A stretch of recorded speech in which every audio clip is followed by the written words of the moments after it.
Dans mon service, on prend en charge des motards accidentés. Certains, en petite quantité, avaient un blouson airbag, d'autres n'en avaient pas.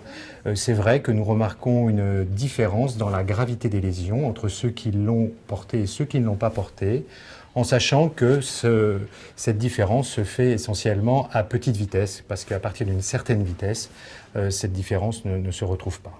Les points forts de cette protection sont de deux ordres. Tout d'abord, elle protège effectivement le conducteur des chocs éventuels contre un obstacle, et surtout elle protège la colonne vertébrale du cou et le dos pour éviter des lésions graves jusqu'à 70-80 km/h. Alors je recommande à mes patients de porter un gilet airbag ou un blouson airbag parce que ça les protège à vitesse, notamment en conduite urbaine, à vitesse lente, jusqu'à environ 70 km/h, des chocs contre obstacles, et ça les protège effectivement bien du rachis cervical, le cou, le dos. Par contre, il faut savoir que ça ne protège pas les jambes et le reste du corps, hein, bien sûr.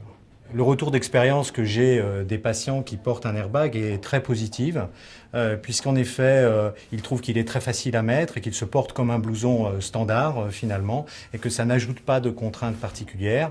Moi-même, je suis motard, hein, je conduis régulièrement une moto, et j'ai moi-même un blouson airbag que je mets régulièrement parce que je le trouve totalement adapté à ma conduite. Et c'est vrai que c'est très facile à mettre, et en même temps, il protège bien contre le froid, ce qui est un des arguments pour moi primordiaux quand je mets un blouson pour conduire la moto.